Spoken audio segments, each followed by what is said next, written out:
कुरान कोई साइंस की किताब नहीं है, मगर कुरान में कई साइंटिफिक और हिस्टोरिकल फैक्ट्स मिलते हैं जिनमें से कुछ बातों को समझने में तो हम सफल हुए हैं, लेकिन अभी भी कई ऐसी बातें कुरान में मिलती हैं जिन्हें हम आज तक समझने की कोशिश कर रहे हैं।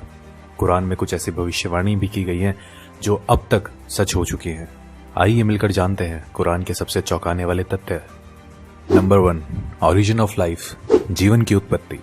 हम सभी जानते हैं कि पानी जीवन के लिए सबसे जरूरी तत्व है। कुरान इसी विचार में एक असाधारण दावा करता है।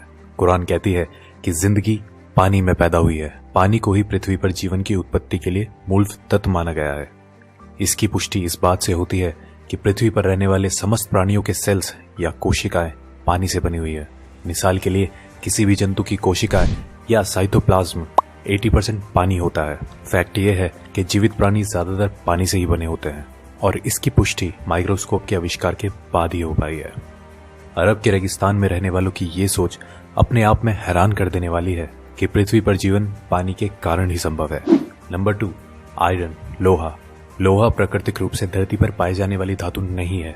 ये धरती पर अंतरिक्ष से आया है। ये अपने आप में चौंकाने वाली बात है, मगर ये सच है।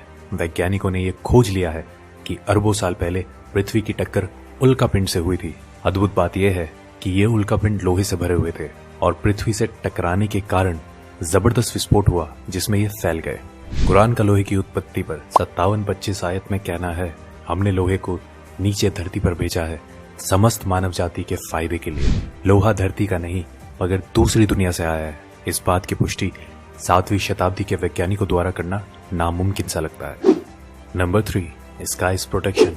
आसमान हमारी हिफाजत करता है।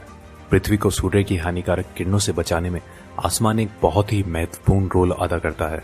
अगर आसमान नहीं होता तो सूर्य की रेडिएशन पृथ्वी पर समस्त जीवन को जलाकर नष्ट कर चुकी होती। आसमान पृथ्वी के चारों ओर लिपटे हुए कंबल की तरह है जो पृथ्वी को जमाने वाली ठंड से भी बचाता है। आकाश के ऊपर का तापमान लगभग -270 डिग्री सेल्सियस होता है। आकाश पृथ्वी पर ग्रीन हाउस इफेक्ट पैदा कर यहाँ के जीवन को सूर्य की रेडिएशन और अंतरिक्ष की जमा देने वाली ठंड दोनों से ही बचाता है। ये आकाश के कुछ ऐसे काम है जो हमें प्रोटेक्ट करते हैं। कुरान हमसे आसमान को समझाने के लिए 21-32 आयत में कहती है कि हमने आसमान को तुम्हारे लिए एक हिफाजती छत बनाया है और तुम हमारे इशारों को नजरअंदाज कर रहे हो। कुरान आसमान के हिफाजती इशारे को गॉड या अल्लाह द्वारा बनाया गया बताती है। आधुनिक विज्ञान द्वारा आकाश की पृथ्वी को प्रोटेक्ट करने की क्षमता 20वीं सदी में की गई रिसर्च से साबित होती है। नंबर 4, द माउंटेन्स, पहाड़। कुरान हमारा ध्यान पहाड़ों के बारे में एक बहुत ही खास पहलू की ओर खींचती है। क्या हमने दुनिया को आराम करने वाली जगह नहीं बनाया और पहाड़ों को धरती का खोटा नहीं बनाया? कुरान हमें बताती है कि पहाड़ों की जड़ें धरती में बहुत गहरी हैं और असल में भी ऐसा ही है। पहाड़ धरती में काफी गहरे तक गड़े हुए होते हैं।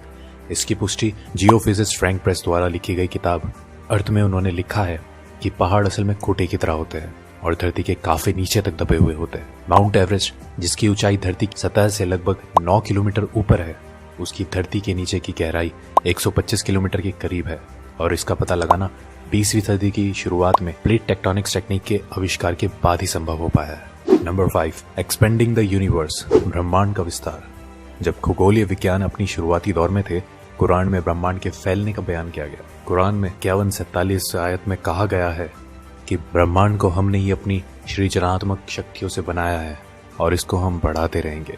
ये तथ्य कि ब्रह्मांड निरंतर बढ़ रहा है, ये रहस्य हम पिछली सदी में ही जान पाए हैं। जाने माने फिजिस्ट स्टीफन हॉकिंस अपनी किताब a brief history of time में लिख गए हैं कि ब्रह्मांड को बढ़ाने की खोज 20वीं सदी की सबसे बड़ी भौतिक क्रांतियों में से एक है। चौंकाने वाली बात यह है कि कुरान में इस बात का जिक्र टेलीस्कोप की खोज से पहले ही हो चुका था। नंबर 6, सन्स ऑर्बिट, सूरज की कक्षा। 1512 में खगोलीय विज्ञानी निकोलस कॉपरनिकस ने सूर्य के बारे में अपनी राय पेश की। उनके मुताबिक सूर्यमंडल में सूर्य अपने कक्ष में स्थिर रहता है और बाकी के ग्रह उसके इर्द गिर्द चक्कर लगाते हैं। ये नजरिया कि सूर्य स्थिर है 20वीं सदी तक तमाम खगोल वैज्ञानिकों में कायम था, लेकिन अब ये स्पष्ट रूप से एक वैज्ञानिक तथ्य है कि सूर्य स्थिर नहीं है, बल्कि वो हमारे मिल्की वे गैलेक्सी में मध्य में घूमता रहता है। कुरान में इस बात का जिक्र 21-33 आयत में आता है। वो जिसने रात दिन चांद सूरज बनाए वो अल्लाह ही है और ये चांद सितारे सब अपने ही कक्ष में तैरते रहते हैं। 2 दशकों पहले तक कुरान को खगोल वैज्ञानिकों द्वारा गलत समझा जा रहा होता, लेकिन अब हम जानते हैं सूर्य से संबंधित कुरान का ये दावा आज का विज्ञान एकदम सच साबित करता है। नंबर 7, द ओशियन, समुद्र। कुरान 24-40 आयत में कल्पना का आधार बनाकर गहरी बातों को हम तक पहुंचाना चाहती है।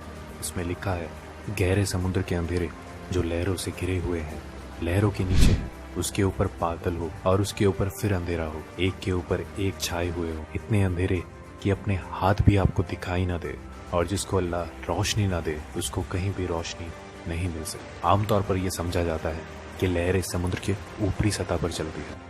हालांकि समुद्री विज्ञानिक इस बात की पुष्टि कर चुके हैं कि लहरें केवल समुद्र के ऊपरी सतह पर ही नहीं बल्कि नीचे भी होती हैं। ये लहरें इंसानों को दिखाई नहीं देती, इनको सिर्फ कुछ खास यंत्रों के द्वारा ही पता लगाया जा सकता है। कुरान समुद्र की गहराइयों के अंधेरों के ऊपर चलने वाली लहरें और उसके ऊपर चलने वाली लहरें और उसके ऊपर बादलों के बारे में हमें बताती है।